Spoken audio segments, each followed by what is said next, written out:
بدن میں سانس جب تک چل رہی ہے، ولایت کا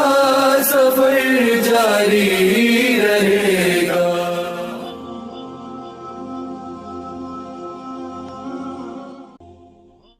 اعوذ باللہ من الشیطان اللعین الرجیم، بسم اللہ الرحمن الرحیم، وبہ نستعین وہو خیر معین، وصلی اللہ علی محمد وآلہ الطاہرین۔ اللہم صل علی محمد وآل محمد وعجل فرجہم وارزقنا شفاعتہم ولعن اعداءہم اجمعین۔ اما بعد، سب سے پہلے میں اپنی جانب سے اور ولایت کے سفر چینل کے تمام اراکین کی جانب سے پانچویں امام محمد باقر علیہ السلام کی ولادت باسعادت کی مناسبت سے آپ تمام ناظرین کی خدمت میں اور جملہ مومنین و مومنات، مسلمین و مسلمات کی خدمت میں مبارکباد پیش کرتا ہوں،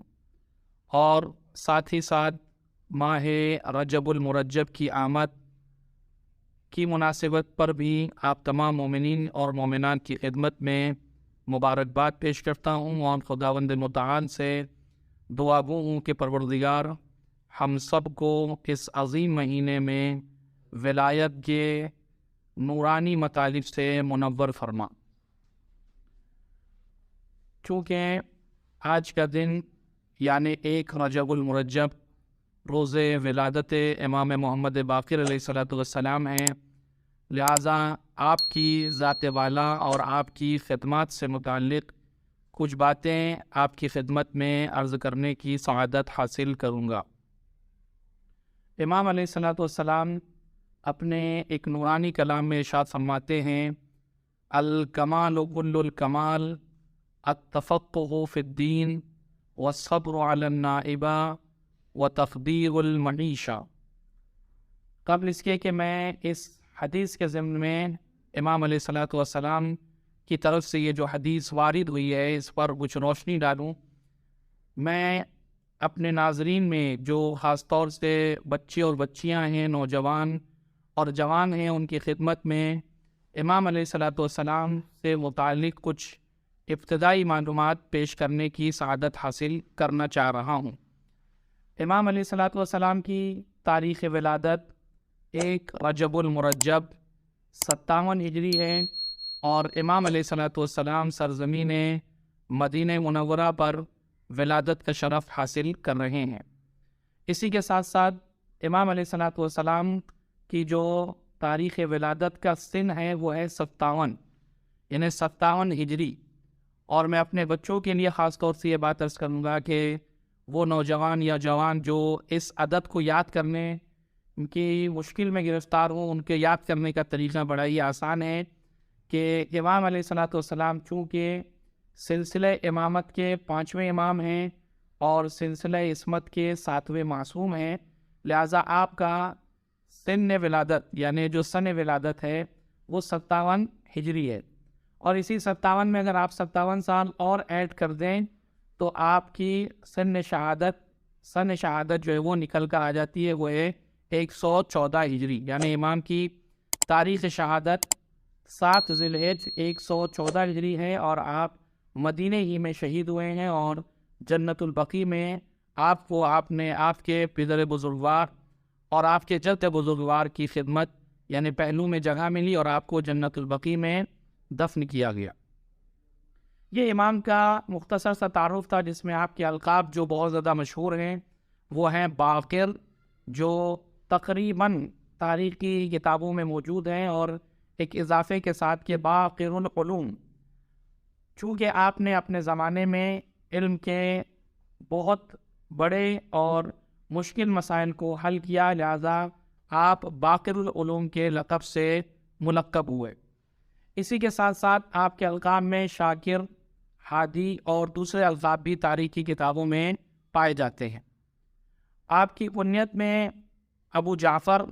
جو آپ کی کنیت ہیں، اور اگر احادیث کی کتاب آپ اٹھائیں گے تو کہیں پہ اگر ابو جعفر اول لکھا ہوا ہوگا تو اس سے مراد امام باقر علیہ الصلوۃ والسلام کی ذات والا ہوگی۔ امام علیہ الصلوۃ والسلام کی خصوصیات میں ایک خصوصیت یہ بھی ہے کہ چونکہ آپ کی ولادت 57 ہجری میں ہوئی ہے اور کربلا کا واقعہ 61 ہجری میں پیش آیا ہے، اور یہ بات تاریخ سے ثابت ہے کہ امام علیہ الصلوۃ والسلام تاریخ کربلا میں، یعنی کربلا کا واقعہ جب پیش آیا تو آپ کا سن مبارک 4 سال کا تھا، اور آپ ان بچوں میں شامل تھے جو بچے کربلا میں موجود تھے اور جن بچوں نے سختیاں اٹھائیں اور اس کربلا کے سارے واقعات کو اپنی آنکھوں سے ملاحظہ فرمایا۔ یعنی امام محمد باقر کو یہ بھی شرف حاصل ہے کہ آپ واقع کربلا کے عینی شاہد ہیں اور واقع کربلا کو اپنی آنکھوں سے ملاحظہ کیا، جو بعد میں آپ نے خود لوگوں تک واقع کربلا کی جو تفصیل ہے وہ بعض راویوں کے ذریعے سے ہم تک جو آئی ہے وہ امام باقر علیہ الصلوۃ والسلام کے ذریعے سے بھی پہنچی ہے۔ یہ بہت ہی مختصر سا تعارف تھا جو میں نے امام علیہ الصلوۃ والسلام سے متعلق آپ کی خدمت میں پیش کیا۔ ناظرین کرام، آپ ولایت کا سفر چینل اس وقت دیکھ رہے ہیں۔ یقیناً یہ اپنی خدمات خاص طور سے ولایت کے عنوان سے جو خدمات انجام دے رہے ہیں، پروردگار عالم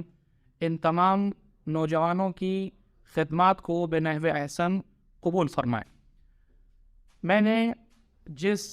حدیث کو آپ کی خدمت میں پیش کرنے کا شرف حاصل کیا، جس میں امام علیہ الصلوۃ والسلام یہ ارشاد فرما رہے ہیں کہ الکمال و کل الکمال،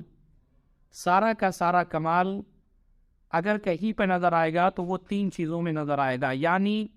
اگر کسی انسان کو، اگر آپ کو چیک کرنا ہو، دیکھنا ہو کہ کیا وہ انسان با کمال ہے یا نہیں، اس نے کمال کی منزلوں کو طے کیا ہے یا نہیں، تو اس میں کم سے کم 3 چیزوں کا دیکھنا بہت ضروری ہے۔ پہلی چیز امام علیہ الصلوۃ والسلام فرماتے ہیں التفقہ فی الدین۔ پہلی چیز کیا ہے کمال پر پہنچنے کے لیے جو ضروری ہے، وہ ہے دین میں غور و فکر کرنا، وہ ہے صرف دین کے ظاہر سے چپکے نہ رہنا، جبکہ دین کا ظاہر بھی بہت ضروری ہے، لیکن دین کے ظاہر کے ساتھ ساتھ دین کے احکامات کے اندر جو باطن ہے، یعنی جو پوشیدہ چیزیں ہیں، جو اس دین کے اس حکم کا فلسفہ اور ریزن ہے، اس کو سمجھنے کی کوشش کرنا، خاص طور سے اپنے زمانے میں، اپنے زمانے کے تقاضوں کے مطابق دین کی ضرورتوں کو سمجھنا اور اس کو عمل میں اتارنا اور عمل کرنا، یہ تفقہ فی الدین کا مطلب ہے۔ دوسری چیز جو امام علیہ الصلوۃ والسلام نے فرماتے ہیں کہ مصیبت میں، گرفتاری میں، مسائل میں، پریشانی میں صبر کا دامن ہاتھ سے نہ چھوڑنا۔ ایک باکمال انسان کی علامتوں میں سے ایک علامت یہ ہے کہ وہ کبھی بھی مصیبت میں جزع و فضا، شکوہ و شکایت کے بجائے اس مسئلے پر شکر پروردگار اور شکر سے پہلے صبر کی منزلوں کو طے کرتا ہوا اس شکر کی منزل تک پہنچتا ہے۔ تیسری چیز جو امام علیہ الصلوۃ والسلام نے ارشاد فرمائی کہ وہ تحدیر المعیشہ، ایک باکمال انسان کی علامت یہ ہے کہ وہ اپنے کسب معاش کے لیے، اپنی ضروریات زندگی کے لیے تدبیر کرتا ہے۔ وہ یہ دیکھتا ہے کہ کہاں سے میں رزق حاصل کروں گا اور کس طریقے سے اسے خرچ کروں گا۔ وہ یہ ساری چیزیں اپنے ذہن میں رکھتا اور اس کے مطابق زندگی گزارتا ہے۔ یعنی امام علیہ الصلوۃ والسلام کی اس حدیث کی روشنی میں یہ بات بڑی آسانی سے کہی جا سکتی ہے کہ کامل انسان وہی ہے، باکمال انسان وہی ہے، کامیاب انسان وہی ہے کہ جو صرف دین کے ظاہر سے نہ چپکا ہو، بلکہ دینی احکامات کے باطن میں اترنے کی کوشش کریں، اس کی حقیقتوں کو سمجھنے کی کوشش کریں، اور جو تقاضائے دین اور زمان ہوں اس کے مطابق عمل کریں، اور ساتھ ہی ساتھ صبر کا دامن بھی نہ چھوڑیں، اور اسی کے ساتھ ساتھ اپنی زندگی گزارنے کے لیے جو کسب معاش اختیار کر رہا ہے وہ بھی حلال ہو، جائز ہو اور بہتر ہو، تاکہ اس کی زندگی بھی کامیاب ہو سکے اور اس کی آئندہ نسلوں کی زندگی بھی کامیاب اور کامران ہو سکے۔ امام علیہ الصلوۃ والسلام کی زندگی میں چند خصوصیات آپ کو نظر آئیں گی جو شاید بقیہ معصومین علیہ الصلوۃ والسلام کی زندگی میں ان فضائل کو ظاہر ہونے کا موقع نصیب نہیں ہوا۔ امام علیہ الصلوۃ والسلام کی ایک سب سے بڑی فضیلت یہ ہے کہ آپ کی والدہ گرامی امام حسن مجتبی علیہ الصلوۃ والسلام کی دختر نیک اختر ہیں۔ جناب فاطمہ آپ کا نام ہے، جو آپ کی والدہ ہیں، جو امام حسن کی بیٹی ہیں، اور آپ کے والد یعنی چوتھے امام امام زین العابدین علیہ الصلوۃ والسلام، یعنی آپ ددیحال کے حساب سے امام حسین علیہ الصلوۃ والسلام سے ملتے ہیں، اور ننیحال کے حساب سے آپ کا تعلق امام حسن مجتبیٰ علیہ الصلوۃ والسلام کی ذات والا پر ختم ہوتا ہے۔ اور اس کے علاوہ جب جناب جابر ابن عبداللہ الانصاری نے رسول اللہ سے ان کے خلفاء، ان کے ائمہ اور ان کے جانشینوں کے بارے میں سوال کیا تھا اور اولی الامر کے بارے میں بات کر رہے تھے، تو امام رسول اللہ صلی اللہ علیہ وآلہ وسلم نے جناب جابر کو تمام ائمہ جو آپ کے بعد میں آنے والے جو آپ کے جانشین تھے ان کے اسماء، ان کے ناموں کو آپ کے سامنے پیش کیا، نے جناب جابر کے سامنے پیش کیا، اور جب پانچویں امام کا نام آیا تو رسول اللہ صلی اللہ علیہ وآلہ وسلم نے فرمایا، جابر جب تم میرے پانچویں نائب اور میرے پانچویں جانشین سے ملنا کہ جس کو باقر العلوم کے لقب سے یاد کیا جائے گا، اس کو میرا سلام کہنا کہ جو جناب جابر نے اپنی زندگی کے آخری ایام میں جب جناب امام محمد باقر سے ملاقات کی ہے تو رسول اللہ کا سلام آپ نے جناب امام محمد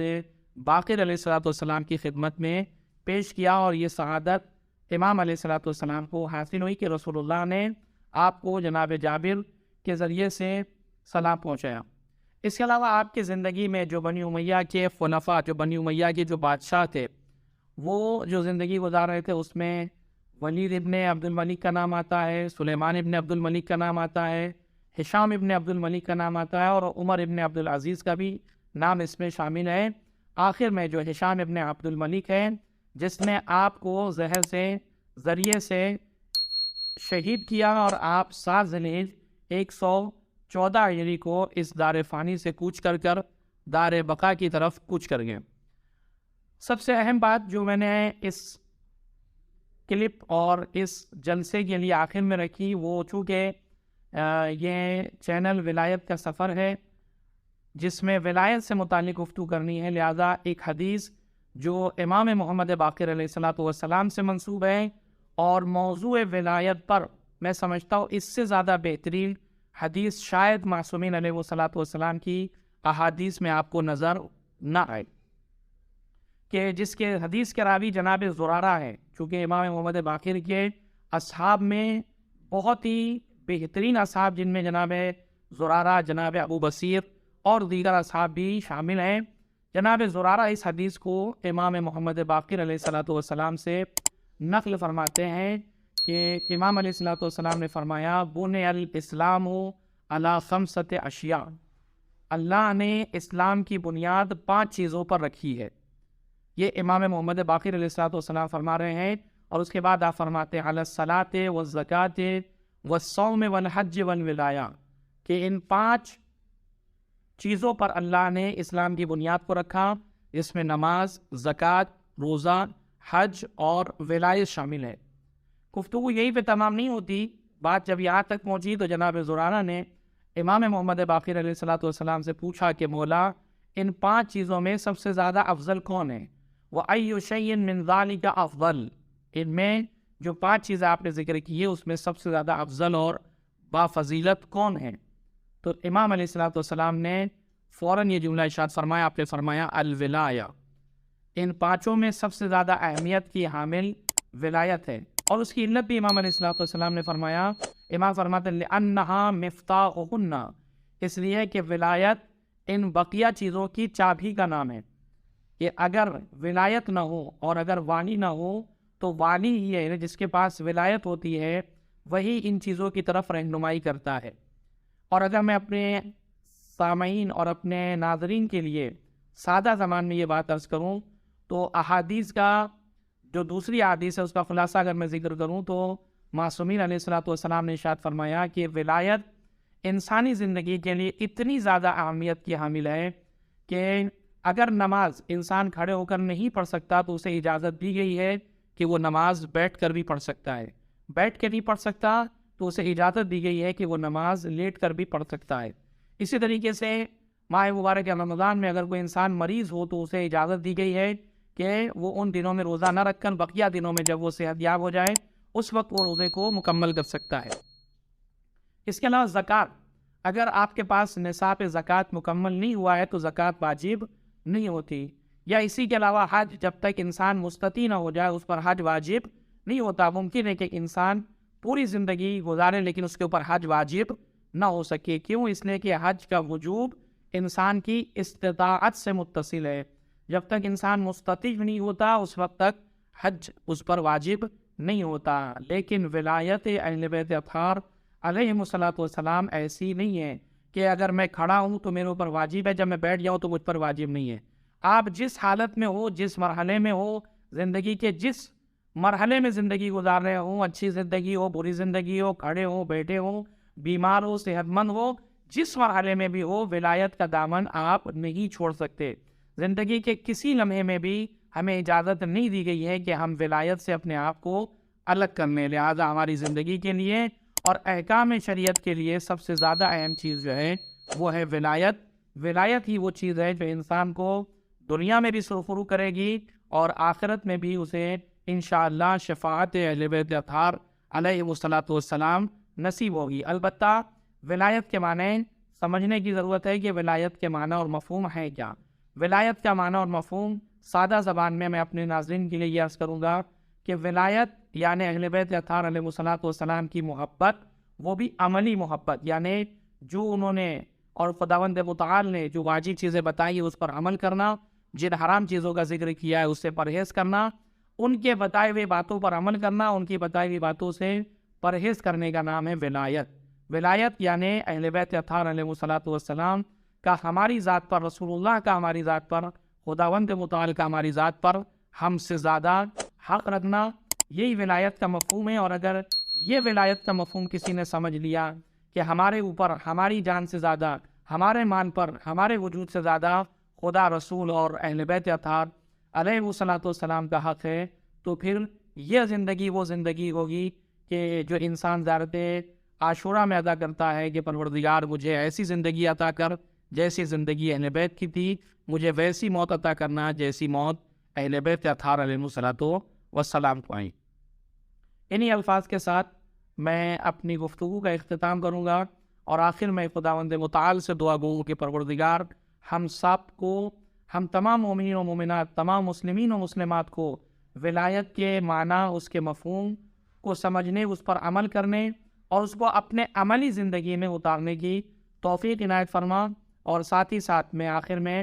تب ایک بار پھر تمام مومنین و مومنات، تمام ناظرین کی خدمت میں ولادت باسعادت امام